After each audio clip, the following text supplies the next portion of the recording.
In a quiet residential neighborhood outside Boston, Caitlin Johnson lived with her husband Michael and their 6-year-old daughter Emily. Caitlin worked as a nurse at the local children's hospital, where her gentle smile and attentive care earned the trust of patients' families. Despite her busy days that stretched from early morning to late at night, she treasured family time above all else. Her husband Michael was a police officer who took pride in his work protecting the community's safety. His tall, muscular build was a product of his profession, but at home he showed the gentle face of a father reading bedtime stories to his daughter.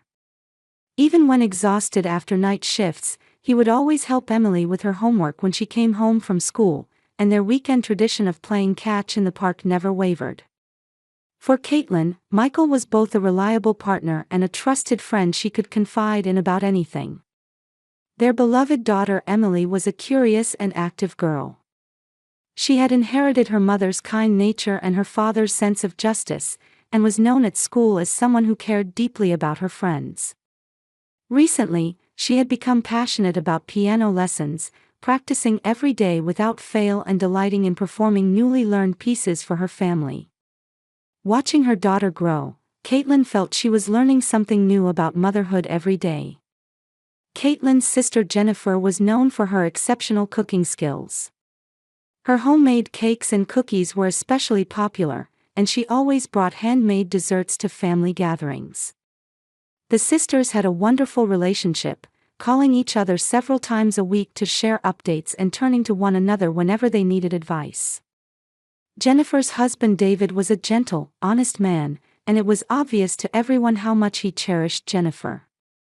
They had 2 children, 8-year-old Tommy and Sophia, who was celebrating her 6th birthday today.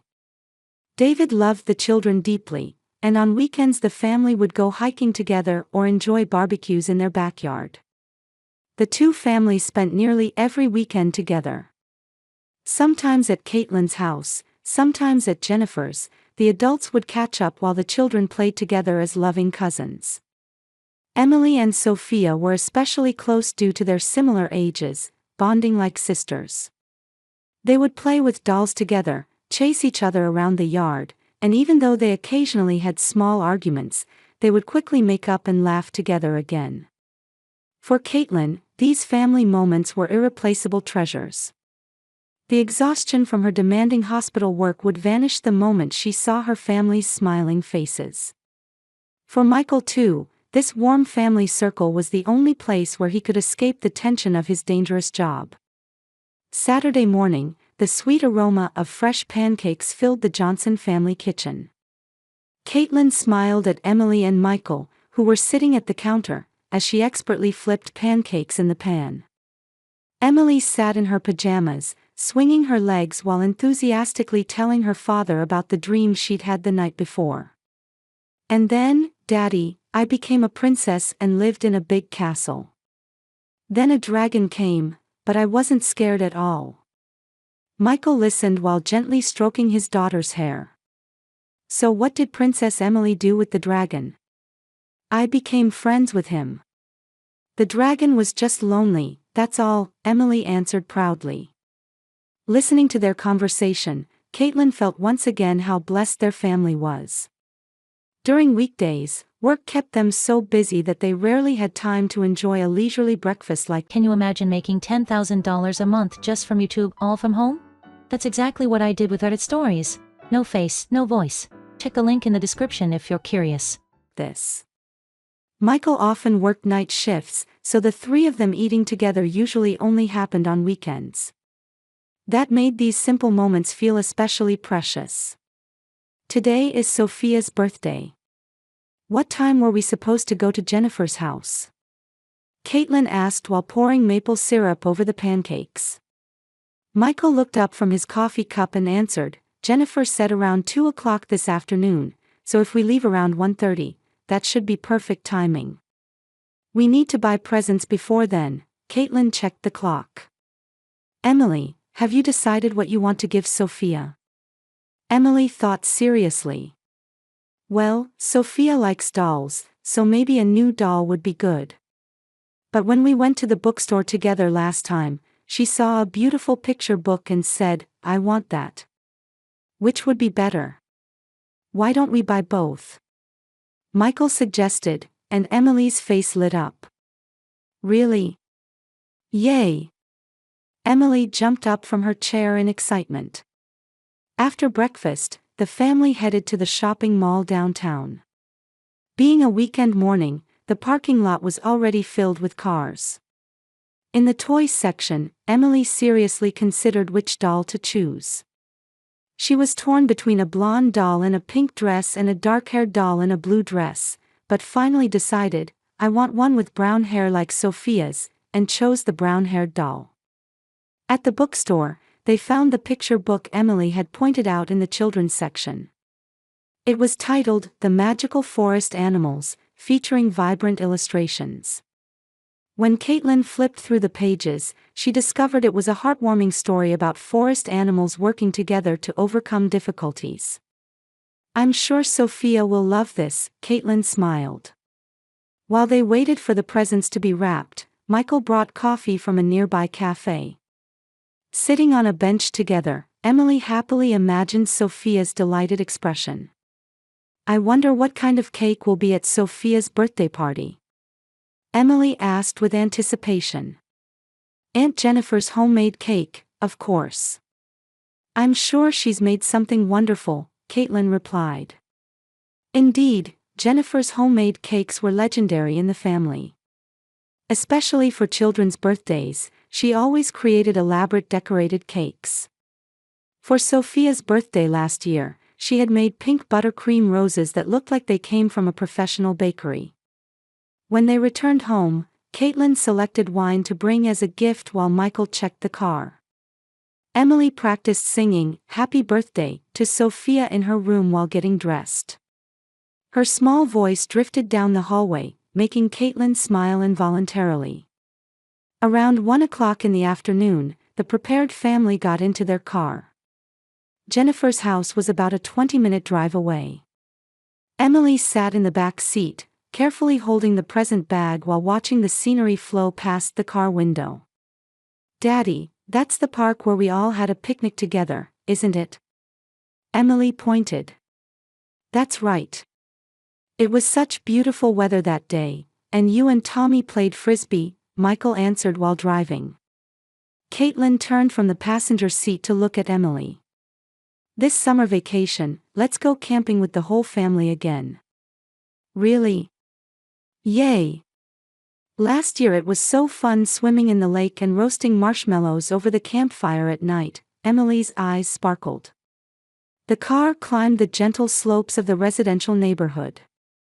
Houses with well-maintained gardens lined both sides, each wrapped in the peaceful atmosphere of a weekend afternoon. They could see people watering their lawns, washing cars, and children playing on bicycles. We're almost at Jennifer's house, Caitlin recognized the familiar street corner. Turning the corner, they could see several cars already parked in front of Jennifer's house. It looked like David's parents had been invited too. Emily leaned out the window and cheered when she spotted the colorful balloons decorating the yard. Oh, there's Sophia. Emily waved at her cousin, who was playing with other children near the front entrance. Michael carefully parked the car in the parking space. When he turned off the engine, they could hear the children's joyful laughter coming from the yard. Caitlin picked up the present bag and wine, and the family got out of the car. The family of 3 walked hand in hand toward the front door. At the entrance, Sophia was playing with friends and her cousin Tommy, wearing a new pink dress. Having just turned 6, she looked radiant as the birthday star. As soon as Emily got out of the car, she ran towards Sophia carrying the present bag. Sophia, happy birthday! Emily shouted excitedly. Emily! You came! Sophia responded with equal excitement, and the two hugged each other. Jennifer came out from the front door to greet her sister's family. She was wearing an apron, showing she had been busy preparing food. However, her face wore a satisfied smile. Caitlin, Michael, thank you for coming. Perfect timing. I'm just putting the finishing touches on everything. Caitlin handed over the wine bottle while asking, "Is there anything I can help with?" "It's fine, almost everything is ready. David is preparing the barbecue in the backyard. Michael, would you mind helping him?" Michael gladly agreed and headed to the backyard. David was already lighting the grill, and the two men waved and greeted each other. The children ran around the yard while the adults each fulfilled their roles. The inside of the house was decorated with colorful ornaments. The living room displayed a banner reading, "Happy 6th Birthday Sophia," and the table was beautifully set with dishes. Caitlin admired her sister's attention to detail. "Jennifer, the decorations are really lovely. Sophia must be so happy." "Thank you. It took me until late last night, but seeing my daughter's happy face makes all the fatigue disappear," Jennifer answered proudly. The afternoon passed peacefully. David's parents arrived, and the yard became lively with children's laughter and adults' conversations. When the hamburgers and hot dogs were ready, everyone gathered around the table. Sophia looked absolutely delighted, surrounded by family and friends. After the meal, it was finally time for presents. Sophia carefully opened each gift and expressed gratitude for everyone. Her expression when she saw the doll Emily had chosen was especially wonderful. "She has the same hair color as me." "How did you know?" she said happily. She was equally delighted with the picture book, promising, "I'll have Mommy read this to me tonight." Then Jennifer's homemade cake made its appearance. This year's design featured a rainbow motif, with 7 beautiful colored layers stacked together. 6 candles were placed on top, and everyone sang, "Happy Birthday." Sophia closed her eyes to make a wish before blowing out all the candles in one breath. "What did you wish for?" Tommy asked curiously. "It's a secret. If I tell you, it won't come true," Sophia answered with a smile. While eating cake, the adults talked about the children's growth. Caitlin shared stories from the hospital, Michael spoke about community safety, David discussed his recent work, and Jennifer reported on the children's school activities. It was a peaceful, happy family time. Around 4 o'clock in the afternoon, Caitlin's cell phone rang. Looking at the caller ID, she saw it was from her husband Michael. But Michael was right there in the backyard. Puzzled, she answered the phone anyway. "Hello, Michael. You're in the backyard right now." However, what came through the phone was Michael's voice, more urgent than she had ever heard before. "Kate, where are you right now?" The tone was so abnormal that Caitlin instantly understood something serious had happened. "I'm at my sister's house. The whole family is here." "What's wrong?" "Listen, take our daughter and get out of that house immediately." Michael's voice carried both the sternness of a police officer on duty and the desperation of a father. Caitlin's heart began pounding violently. "Why? What happened? Just do it now. Don't ask questions. Take Emily and get out of the house immediately." Caitlin realized that Michael's voice over the phone was more urgent than she had ever heard. He was usually someone who maintained his composure no matter what emergency arose. But now he was clearly agitated. "Michael, where are you right now? You were just in the backyard." "I'm at the station now. It's an emergency. I'll explain the details later. Just take Emily and get out now. Don't go near David." Those last words made Caitlin's blood run cold. She couldn't understand what "don't go near David" meant, but the urgency in her husband's voice made it clear this wasn't a joke or mistake. "Okay. I'm leaving right now." After hanging up, Caitlin looked around. Emily was playing with Sophia in the yard, and the adults were continuing their pleasant conversations. No one had noticed her distress. She didn't know how to naturally leave this situation. With her heart pounding violently, Caitlin tried to force a smile. "Emily, come here for a moment." What, Mommy? I still want to play, Emily said with disappointment. Daddy called. Something urgent came up, so we need to go home right away. Jennifer approached with concern. What happened? Is it some kind of emergency? Caitlin looked at her sister, not knowing how to answer. Michael's warning echoed in her mind, don't go near David. But David was now just a few meters away, chatting pleasantly with other adults. She couldn't sense any danger. Something urgent came up with work. I'm really sorry, Jennifer. It was such a lovely party. Don't apologize. It's okay. Let's get together again soon. Emily was clearly disappointed, but sensing that something serious was happening with her mother, she obediently followed. Caitlin quickly grabbed the present bag in her handbag, taking her daughter's hand. Sophia, happy birthday. It was a wonderful day, Caitlin said in a trembling voice.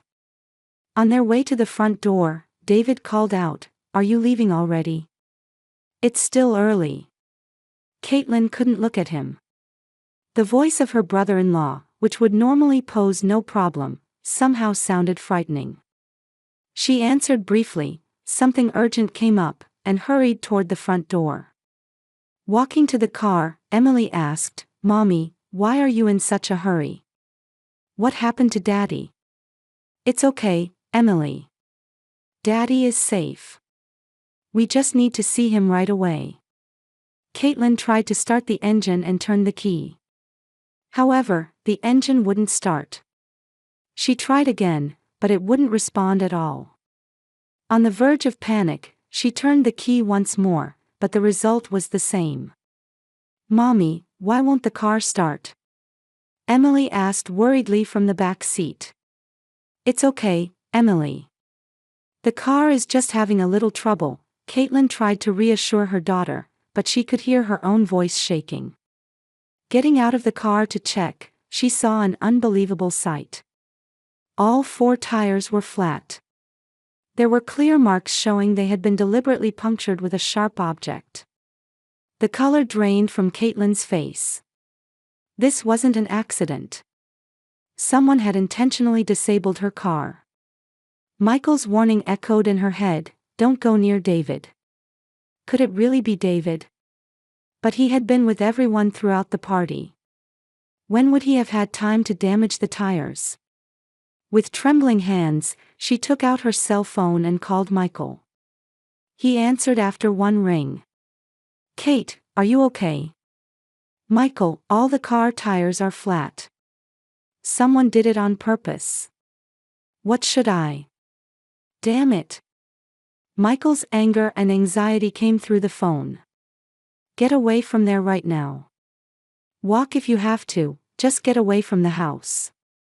But Emily. Carry Emily and run. I'm coming to get you right now. I'm heading there in a patrol car. I'll be there in 5 minutes. Caitlin returned to the car and explained to Emily. Emily, Daddy is coming to pick us up, so let's walk a little. Why do we have to walk? Why won't the car work? Emily was confused. The car broke down. But it's okay, Daddy will be here soon. Caitlin took Emily's hand and began walking away from the house. However, after just a few steps, she heard sirens in the distance. Michael was keeping his promise, racing toward them in a patrol car. When the patrol car appeared around the corner at high speed, Caitlin's knees nearly buckled with relief. Michael jumped out of the car and ran to his wife and daughter. Are you okay? Are you hurt? Michael checked while embracing them both. We're fine. But Michael, what on earth is happening? Why is David dangerous? Michael looked around before answering in a low voice. Let's talk in the car. It's not safe here. The 3 got into the patrol car. Emily sat on her father's lap in the back seat, still unable to understand the situation. Today, when I was checking the sex offender database at the station, I found David's name," Michael began explaining in a heavy tone. 10 years ago, he was imprisoned for sexual assault on a child. He spent 3 years in prison and is currently under probation. Caitlin was speechless. David? But he's married to Jennifer and has children. I didn't want to believe it either. But the records are unmistakable. That's why I urgently contacted you. I couldn't risk putting Emily in danger. Various memories flashed through Caitlin's mind, David playing with the children, looking lovingly at Sophia and Tommy. Had it all been fake? But what about the flat tires? Probably to prevent us from leaving. However, Michael hesitated for a moment. There might be another possibility. Just then, Michael's radio crackled. It was a message from a colleague. "Michael, we have new information about that matter. A neighbor reported seeing teenage boys causing mischief in that area around 3 o'clock this afternoon." Michael responded to the radio. "Give me the details." Apparently a local group of troublemakers has been going around puncturing tires on multiple cars. Your wife's car wasn't the only one, other cars in the neighborhood were also damaged. Caitlin and Michael looked at each other. The tire punctures had nothing to do with David. It was simply teenage vandalism. "Still, David's past is a fact," Michael said with a stern expression. "I need to talk to him." Michael had his wife and daughter wait in a safe location while he returned alone to Jennifer's house. The party was still going on, and everyone was surprised by his return. "Michael, what happened? Where are Caitlin and the others?" Jennifer asked worriedly. "I need to talk to David privately," Michael said with a stern expression. David followed Michael into the house, looking confused. Once they were alone in the living room, Michael got straight to the point. "I know about what happened 10 years ago." David's face went pale. After a long silence, he said quietly, "I thought this day would come eventually." "Why did you hide it from Jennifer?" "I didn't hide anything," David answered quietly. "I told Jennifer everything. Before we got married, I told her about my past and my current situation." Michael was surprised. "Jennifer knows. She chose to believe in me. For 10 years, I've continued participating in rehabilitation programs. I also receive counseling. I can't erase my past sins, but I'm trying to live my life over as a human being." David continued, "Regarding contact with children, I've established my own rules. I never allow myself to be alone one-on-one with them. Only when Jennifer or other adults are present. I never want to repeat my past mistakes." Michael felt complex emotions about his words. "Still, I'm worried about my daughter's safety." "That's natural," David showed understanding. "If I were in your position, I would think the same thing. But please, don't destroy the family I've built up to this day. Jennifer and the children believe in me and support me." At that moment, Jennifer entered the living room. Her face showed determination. "Michael, may I speak too?" Jennifer sat down quietly and looked at her sister's husband. "I know about David's past. He told me everything before we got married. I was shocked at first, but seeing him trying to change, I decided to believe in him." Michael felt conflicted about his sister-in-law's words. Should he accept them as family, or should he prioritize his daughter's safety above all else? "Give me time," Michael finally said. "I need to discuss this with Caitlin too." David nodded. "I understand. We won't run or hide. We're ready to talk whenever you are." 3 weeks later, both families gathered in the Johnson family living room. Unlike before, this time it was a serious discussion among adults only. The children were watching a movie in the next room, and their occasional laughter provided slight comfort to this heavy conversation. Caitlin had initially hesitated about holding this family meeting. Since that day's events, she had been grappling with complex emotions. She was torn between wanting to trust David as a person and her instinctive fear as a mother wanting to protect her daughter. First, let's clarify why we're gathered here, Michael began. This isn't to blame anyone, but to have a discussion about moving forward as a family. David sat with a tense expression. His hands trembled slightly, showing how difficult these 3 weeks had been for him. Jennifer sat beside her husband, occasionally holding his hand for support. David, could you tell us more about the counseling you're currently receiving? Caitlin asked quietly. David took a deep breath before answering. Every Thursday, I meet with a specialized counselor. I also participate in group therapy twice a month. This isn't a legal obligation, it's something I've chosen to do. Why do you continue? I don't intend to justify my past actions. What I did is unforgivable. But to ensure I never make the same mistakes again, I believe I need to continue learning how to understand and control myself. Michael leaned forward. To continue our family relationship, I'd like to propose some conditions. David nodded seriously. I'll accept any conditions. First, regarding contact with Emily, multiple adults must always be present. Second, you need to regularly report on your counseling records. Third, if any problems arise, you must contact us immediately. I accept all of them, David answered without hesitation. Jennifer began speaking tearfully. I believe in my husband. But I also understand everyone's concerns. I think what's important for families is being honest and caring for each other. Caitlin was moved by her sister's words. Indeed, no perfect families exist. Everyone carries some problems or past. What matters is how you face those problems. We needed time, Caitlin said. At first we were shocked and didn't know how to react. But during these 3 weeks, I've thought about many things. Perhaps family bonds mean facing difficult truths too. Tears welled up in David's eyes. Thank you. I'm grateful for everyone's understanding. Michael suggested, let's rebuild our relationship gradually. We'll start with short gatherings and proceed at a pace that makes everyone comfortable. The discussion lasted nearly 2 hours. Sometimes there were silences, sometimes emotional moments, but ultimately they reached a positive conclusion.